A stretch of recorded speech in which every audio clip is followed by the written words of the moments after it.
In 1977, a young couple was startled awake by a masked intruder shining a flashlight into their faces. The man, armed and coldly methodical, wasted no time. He tied the husband's hands tightly behind his back using shoelaces he had hidden in the house beforehand and stacked plates and cups on the man's back as a crude alarm system, ensuring he couldn't move without alerting him. Then, turning his attention to the wife, he dragged her to another room where he assaulted her. Afterward, he sat silently in the room, making her believe he had left, only to terrify her further when she realized he was still there. The intruder spent hours terrorizing the home, rummaging through drawers, scattering belongings, and stealing valuables. His actions were deliberate, almost theatrical, as though he wanted to leave behind an unforgettable mark. It later became clear that this wasn't a random attack. He had stalked the couple for months, learning their routines and even breaking into their home beforehand to prepare for the night. The couple had no idea they were being watched so closely, but the horror didn't end there. Days later, the wife got a phone call. As she answered it, she heard this chilling message. Before I play the message, I just want to let you know that I'm working on long-form content for YouTube, so don't forget to subscribe, link in bio.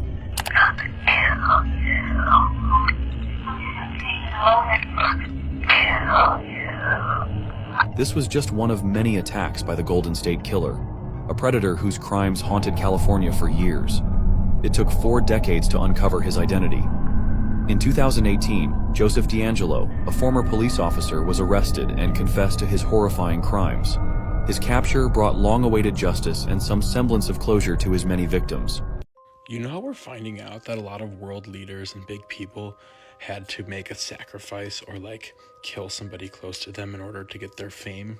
Like if you look at Lena Morgana and who took her spot, etc. There's a really, really famous yogi, and his name is Sadhguru. I never really had a strong connection to him, despite liking what he had to say. Something about this man always gave me a kind of negative, just like a bad overall vibe. But he's revered as a world-renowned guru, one of the greatest gurus in the world. And so it's like he's like the Oprah of India. So it's like, okay, who am I to think I have some high and mighty opinion that would be negative of somebody so revered for their purity and their spiritual, mastery. If you look back, his wife or his girlfriend from his 20s or 30s died, and the family thinks that Sadhguru killed her. Everybody in his town thought that he killed his wife, killed her. And now, seeing that he is the one on the world stage, meeting with people like Bill Gates, it's definitely interesting. A DoorDash driver was delivering food to a home when he smelled a foul odor coming from inside, and he ended up helping solve a murder. On March 10th, the delivery driver went to a home in Charlotte, North Carolina when he smelled a foul odor. He was allegedly told there was a body inside the residence, and he called police. When police arrived and started looking around the home, they found the body of Evelyn Carolina Enamorado Cisnado wrapped in blankets and towels inside a bedroom closet. The next day, 23-year-old Liz Berito Costa was arrested in connection with Evelyn's death. Costa and Evelyn had dated, and the two were living with a couple in their home. The couple, who had 5 children, told police that Liz and Evelyn had been staying in their home for the past month to help out with their kids. The couple had smelled an odor and asked Liz about it, and she allegedly told the residents that Evelyn's uncle had killed her. But when questioned by detectives, Liz admitted that she had shot Evelyn in the head after learning she was in a relationship with someone else. On March 11th, Liz Costa was arrested and charged with the first-degree murder of Evelyn. She's being held in jail without bond, and it's unclear whether she has entered a plea. Evelyn's family has requested donations to help them send her body back to Honduras. Her uncle wrote, quote, "A harmless girl who didn't mess with anyone, and it hurts so much in my heart and how that miserable woman could take her life without mercy, and just because my niece didn't want to be with her anymore. Rest in peace, Evelyn. Hopefully you will be getting the justice you deserve." She went viral on TikTok after murdering her sister.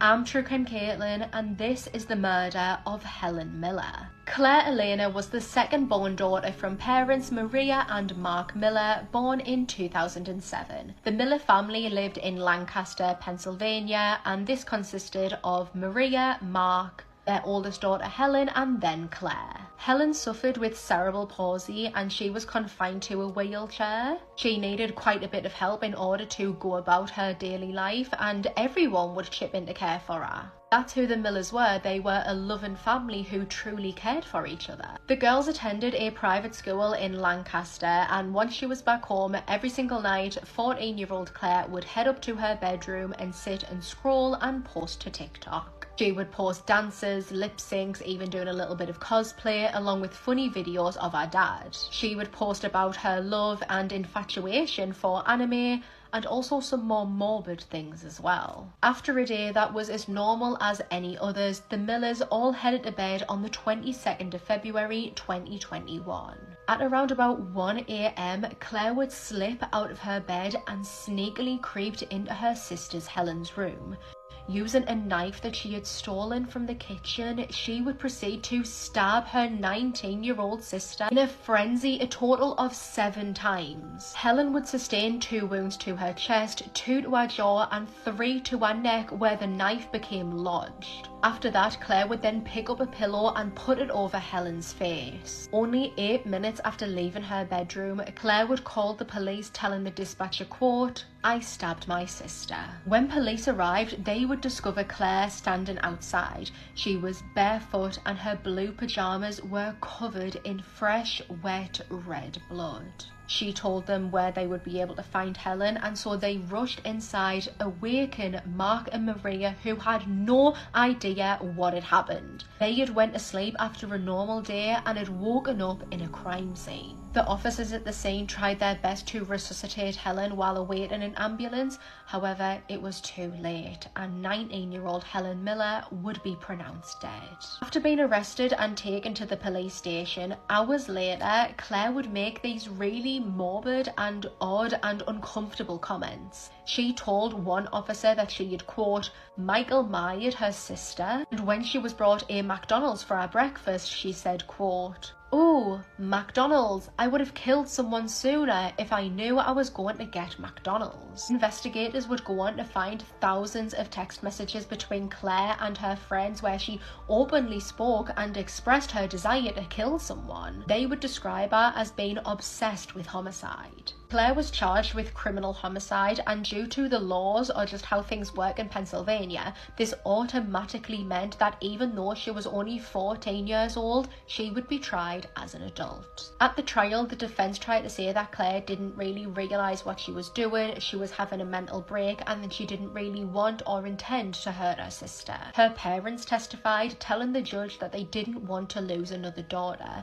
They had lost one daughter to murder, and they didn't want to lose the other one to prison, which I can imagine is a very conflicting feeling. Maria and Mark would say that Claire had really struggled with her mental health, with her gender identity, and that they didn't believe that she really wanted to hurt her sister. Claire Miller would end up pleading guilty but mentally ill to the 3rd-degree murder of Helen Miller. She was handed a sentence of 12.5 to 40 years to serve. After the news of the murder got out, Claire's TikTok went absolutely viral. She would receive millions of views, thousands of comments, likes and shares on each video before her account was permanently removed. Hi, would you like to see what a waste of air looks like? It's this female pedophile that has a 20-minute video talking about her attraction to 4- and 5-year-olds, including how her own child is now being sexually aggressive towards her. And she doesn't know how she's a little confused because her 4-year-old was asking about her boobs, which she's decided is sexual aggression towards her. She also talked about, she's a child care worker, by the way. Child care worker. I'm sorry, I had to take a moment. That is why we're in a new location. Because if not, this video would get removed for what I was going to say. Anyways, she has a 20-minute video, right? And I need you guys to go watch, either a rundown of it or something that actually includes all of the details, because a lot of people do not realize how bad it is, because they're skipping through and missing a lot of even worse parts, because it's bad. It's so fucking bad. And they're like, oh, she said she was never going to act on it.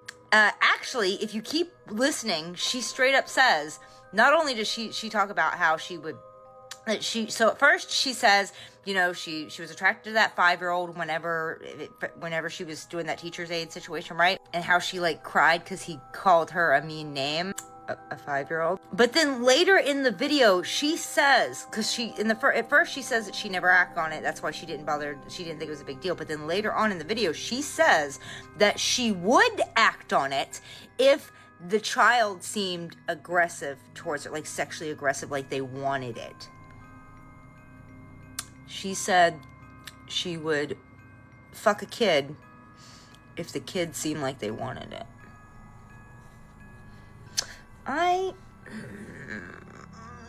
I'm sorry, I had to take another break. Because I want to make people aware of this woman, especially because there are people who are like, oh, she said she never acted on him, but she did. She did. Y'all just didn't watch the whole video. But at the same time, especially because I have a 5-year-old. I have a lot of friends with kids in that age too.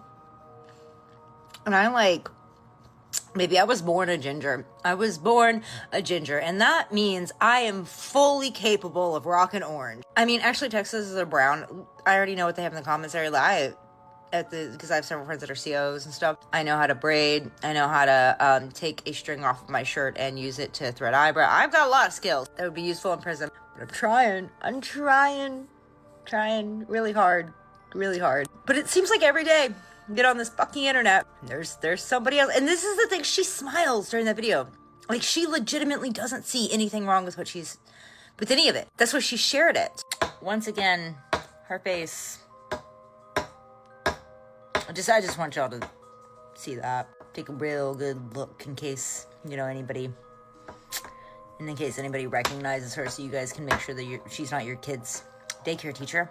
Honestly, I deserve an award for the amount of self-control I have sometimes. The family were enjoying a lovely morning hike until they stumbled across a woman's charred remains. It was the 29th of November 1970, and a man and his 2 young daughters were out hiking. The area was absolutely stunning. It's known as Isdalen in Norway, which I believe translates to Ice Valley. They were having an absolutely gorgeous morning when they noticed something that kind of looked like this statue of a woman lying there. Then it dawned on them, this isn't a statue, this is a real woman, and she's been burned to death. So police raced over to the scene, as you can imagine, and things honestly only got more disturbing. They had no idea who this woman was. She was absolutely unrecognizable because of the burns. All they could really tell at first was that there seemed to be a campfire and some belongings nearby. Like, had she been staying there? Bizarrely, all potentially identifiable labels and serial numbers on her belongings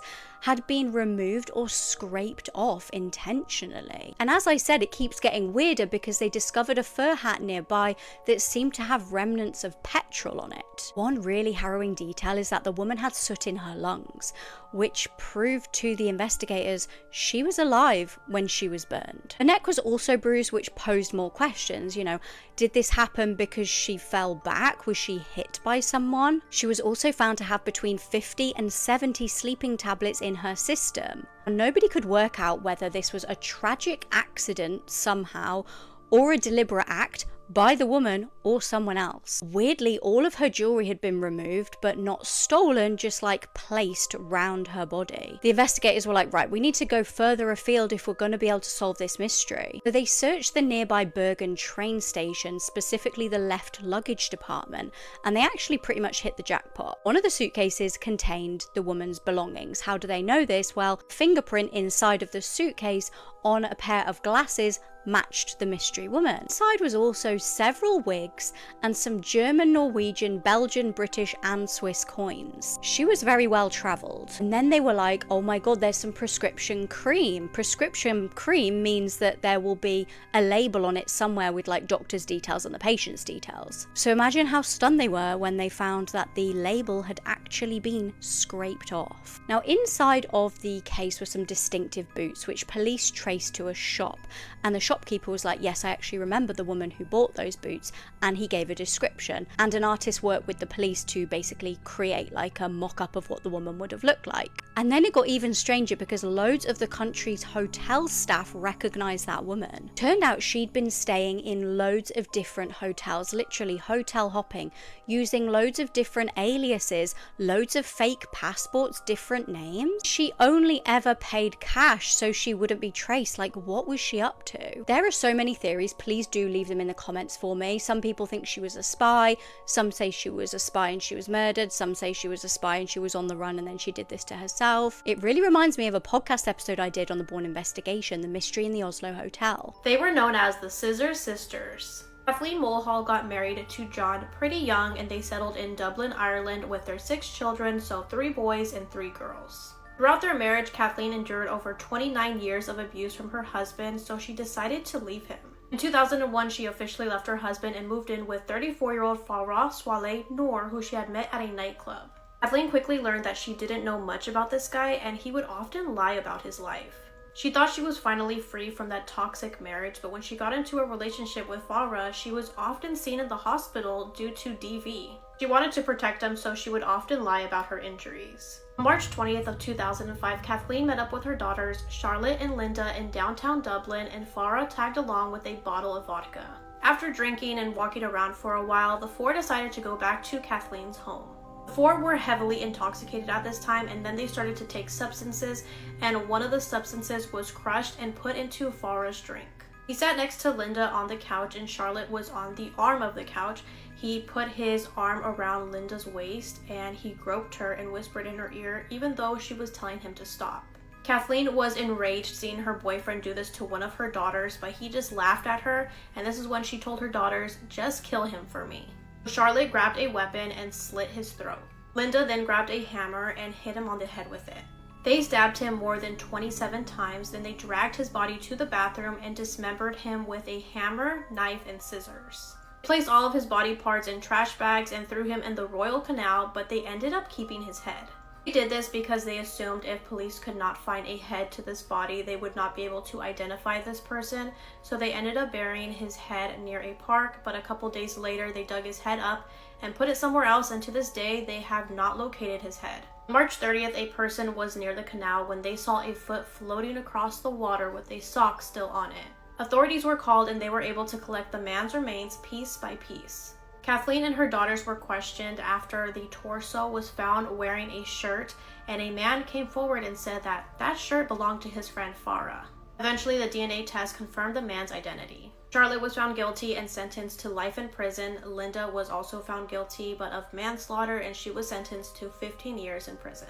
As for Kathleen, she tried to flee to England, but she was arrested and sentenced to 5 years in prison. He was so obsessed with My Little Pony, and it ended in multiple people losing their lives. This 19-year-old committed one of the worst mass killings in the state's history because he wanted to be with the character Applejack from My Little Pony in the afterlife. This is a very disturbing case, and it's a case where the perpetrator showed every single red flag in the book. Brandon Hole was showing signs that there was something different with him as early as only 3 years old. His mother says that he would just obsessively rock back and forth, and he would insist on wearing 3 pairs of pants at the same time every single day. Brandon's parents would fight a lot. After one huge argument that Brandon unfortunately witnessed, his mother left his father. She took the kids, and after this, his father took his own life.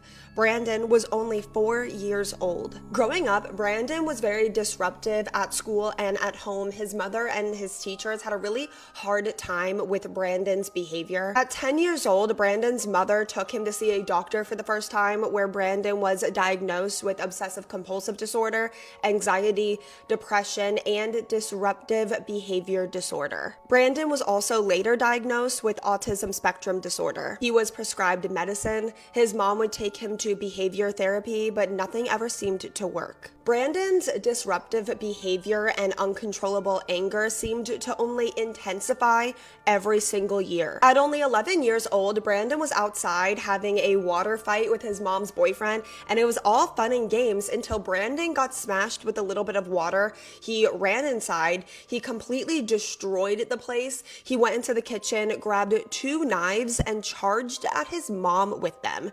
She walked away with just a little cut on her arm, and at only 11 years old, Brandon was arrested for the first time. At only 12 years old, Brandon was suspended so many times for fighting with other students at school that his mother had no choice but to pull him from school. After this, his mother did her best to homeschool him, but it's been said that Brandon never received anything higher than a 6th grade education. Brandon's mother, Sheila, would take him to counseling every single week, but Brandon was just so angry. He completely isolated himself from the outside world, and Brandon also became very physically abusive towards his mother. Brandon also became interested in mass murder, and he started researching shootings all of the time online. Brandon's mother had this brought up in one of her son's counseling sessions, but still nothing ever seemed to really be addressed. But Brandon's true online obsession was with the TV show My Little Pony: Friendship is Magic. Brandon was a self-proclaimed brony,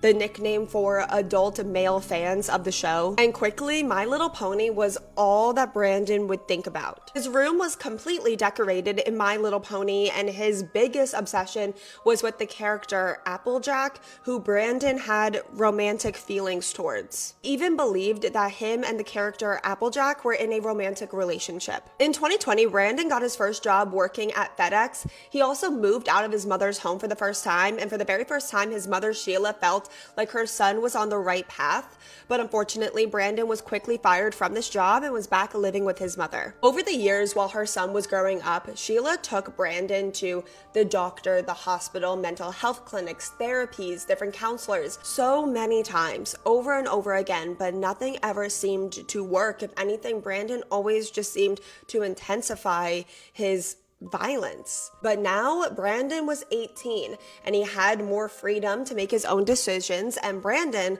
wanted to buy a weapon. Brandon's mother knew that he went and bought himself a weapon, and she was so concerned that her son planned to harm himself or others that she contacted the police and even filed a police report. Brandon's weapon was confiscated by the police, and he was once again brought to a hospital for a mental health check. And as the police were driving him to the hospital, he begged them not to go look at his computer. So obviously they went and they looked at his computer, and on his search history, they found a bunch of hate websites. They were like hate websites and hate forums towards other races. Brandon was released from the hospital only 2 hours later. So now his mother contacted someone from the FBI's terrorism task force and told this FBI agent that her son was showing all the signs of becoming a mass shooter. And once again, nothing was done. It is now spring of 2020. 19-year-old Brandon Hull received a stimulus check that he used to buy 2 weapons that he covered in My Little Pony stickers. I really sound like a broken record, but it really does go to show how many times Brandon's mom, Sheila, tried to intervene and get her son help, because after he bought these 2 more weapons, she once again brought him to a mental health clinic so Brandon could get a mental health evaluation, but the clinic was busy and they sent Brandon and his mother away. On April 15th, 2021, Brandon and his mom had dinner, and then Brandon headed up to his room, and his mother assumed that her son was just going to bed, but he wasn't. Brandon had other plans. Deadly plans. Brandon made his final social media posts where he wrote, "I hope I can be with Applejack in the afterlife.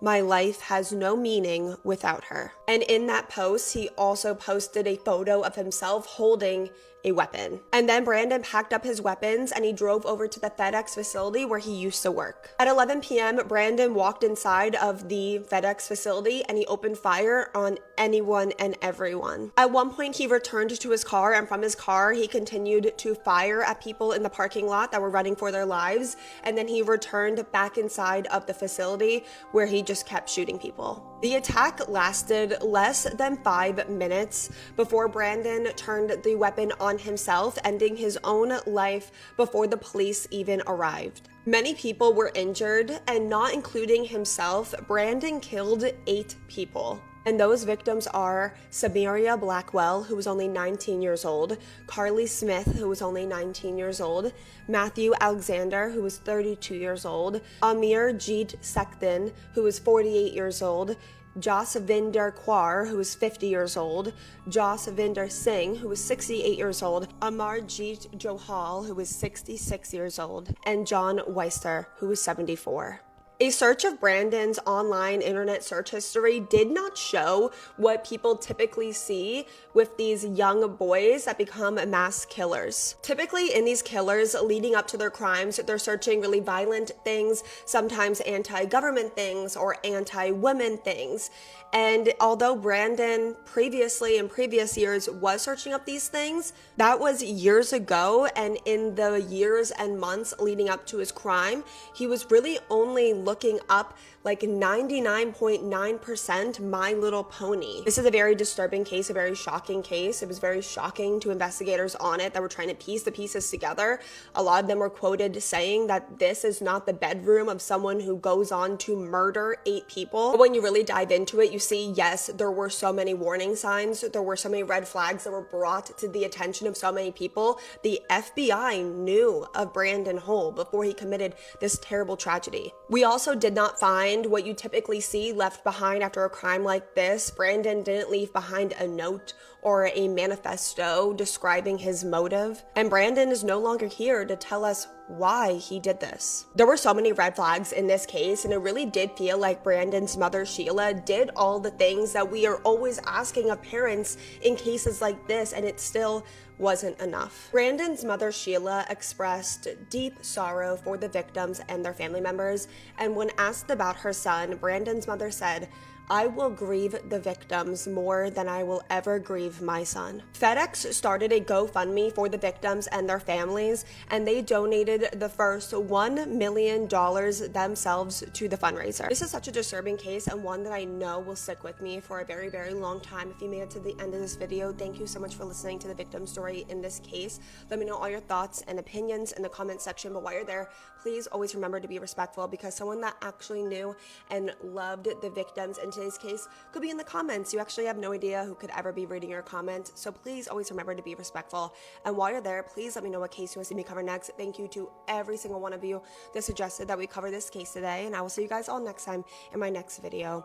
Please be a good person to your fellow person. He kidnapped 3 different girls, held them in his house for over a decade, and no one had any idea. Everyone just thought he was a family man. In fact, some of the girls he kidnapped literally trusted him because he was the father of their friend. This guy is just the epitome of evil and scary and horrible. Today I'm going to be telling you guys about a horrible man. My brain can't comprehend that there are people that do these kind of things out there. Like, can't imagine that someone would ever be motivated enough to hurt anyone, but especially kidnapping 3 different young girls, taking them from their families, their children, and he just tormented them for years. My brain can't comprehend that that's something that someone would do. So I'm going to start the story actually kind of at the end. So on May 6th of 2013, so just like 12 years ago, a man named Charles Ramsey was walking outside of his house. I think he was probably doing yard work or whatever he was doing, and he hears someone like calling for help. He looks over and he sees a woman and a child inside behind the screen door of his neighbor's house. And he walks up to see what they need. They say that they need to escape this house. Obviously, he is concerned for them. Why would someone need to escape a house? And so he tells them, like, let's try kicking in this screen door to make a hole in it. When she gets out of the house, she says that she'd been held prisoner there for the past 10 years, and he ends up calling 911. When the police arrive, they're met with something that is just beyond shocking. This woman is saying that she's been held captive in this house, which alone is a horrifying thing to hear, and that's not something that happens every day. Tells them that she was abducted 10 years before, and that her name is Amanda Berry. And they're like, Amanda Berry, we've been looking for you literally for the last decade. And they're shocked and horrified to find out that she's been in the area this whole entire time. For a while they thought maybe she was a runaway, but no, she's been in the area. She was kidnapped and held captive. No one had any idea that she was just in this house in this regular neighborhood. She also had a 6-year-old little girl with her, and when they ask who this is, she says that that is her daughter that she had in captivity with this man. So police are obviously like shocked, jaw on the floor. Like, how do you even process all of that information? And then they find out that Amanda Berry is not the only woman inside. There are 2 other women inside this house being held prisoner. So in total, this horrible man had 4 prisoners. So they discover that the other 2 women are Michelle Knight. She actually disappeared a year before Amanda Berry did. She disappeared on August 23rd of 2002. And then they discovered that the other woman in the house is Gina De Jesus, who has been missing since she was 14. So 3 women, and 2 of them were actually little girls, children, when they were kidnapped, have been living in his home for 10 years, and then he also fathered a child with one of them. So police are like, who is this horrible monster of a person? And they discovered that his name is Ariel Castro. He was not at the house when Amanda escaped, so they start looking into him to try to figure out where he could be so they can go arrest him, because clearly he's horrendous. They learn that Ariel was born in 1960, so he's about 53 when the girls escaped, so he would have been in his 40s when he first started kidnapping. The police learn that as an adult he ended up meeting a woman, they end up moving in together, and they end up having 4 kids together, and they moved to a house, and this is the house that he ends up holding these girls prisoner in. It was 2207 Seymour Avenue, located in Cleveland, Ohio. Nothing seems out of the ordinary about their neighborhood, about their house. It's a regular home. It's 1,400 square feet, 4 bedroom, 1 bath. It's about like 760 square feet in the basement. But he ends up being very violent. He started to beat her a lot. He broke her nose, her ribs, her arm. At one point, he pushed her so hard, she fractured her skull, and it actually ended up creating an inoperable tumor from a blood clot, and ultimately, years later, it is what killed her. So he just beat her and abused her and was horrific to his wife and the mother of his children. Eventually, she leaves him and takes the kids with her. He is left in this house without his children, without his wife, and we know that he was still like in contact with his kids. It sounds like the kids in his school saw him. Maybe he went to the school activities and like their sporting events and stuff like that, but I don't think he had really any custody over his kids, but he was still in their lives. Outside of the family, no one really knew this was going on. So again, he just kind of seemed like a normal dude.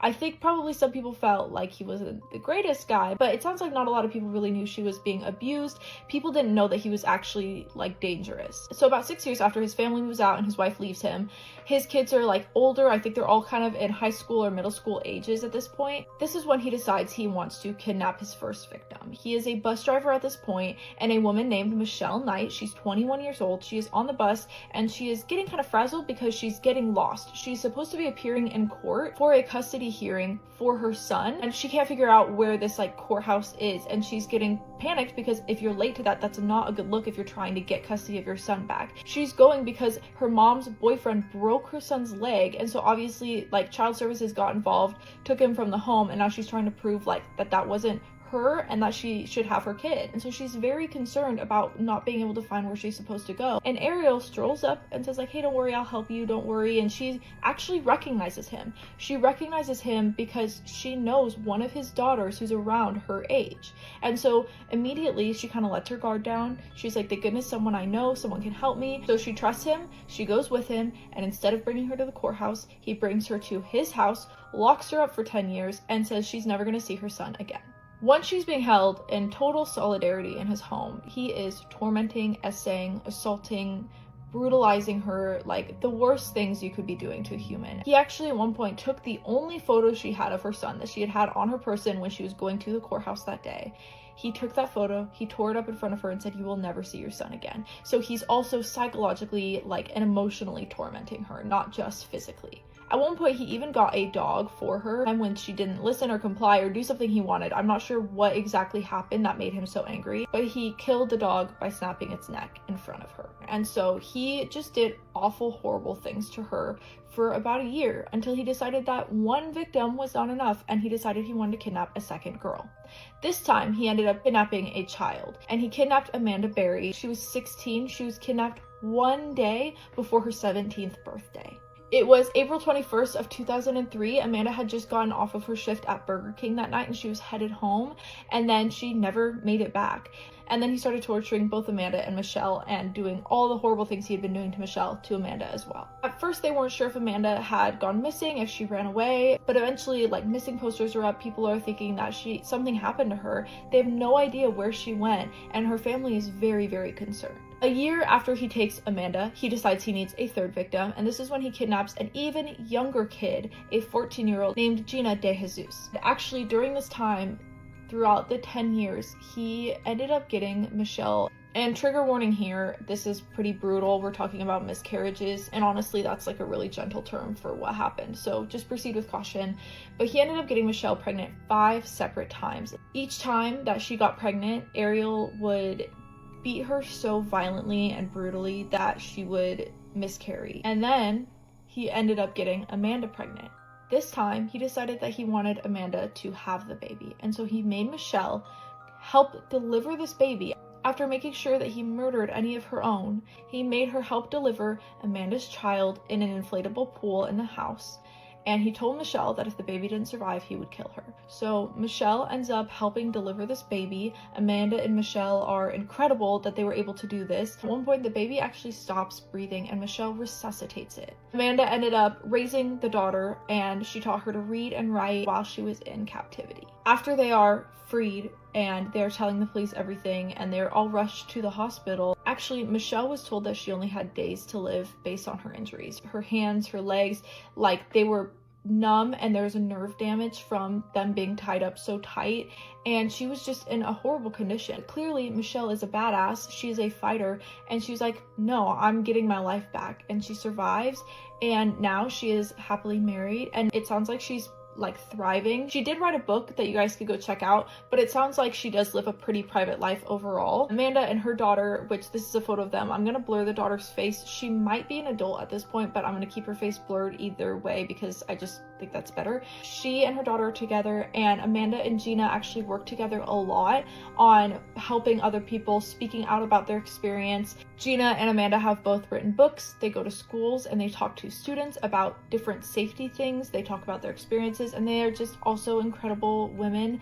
They are survivors, and they just blow me away. After they escaped, the police were able to track down Ariel Castro. He was sentenced to life in prison plus 1,000 years, so he was never going to see the light of day, thankfully, and there was no chance of parole. But a month into his prison sentence, he did end up taking his own life, and so he never really faced any of the consequences of his actions. But fortunately, he's no longer on earth to be harming anyone anymore. What he did disrupted so many girls' lives, their families, their communities, and his selfish, horrible, awful choices have a lasting impact. These women are so strong, they're so incredible, and I wanted to tell you guys about them. Like I said, you should go read their books.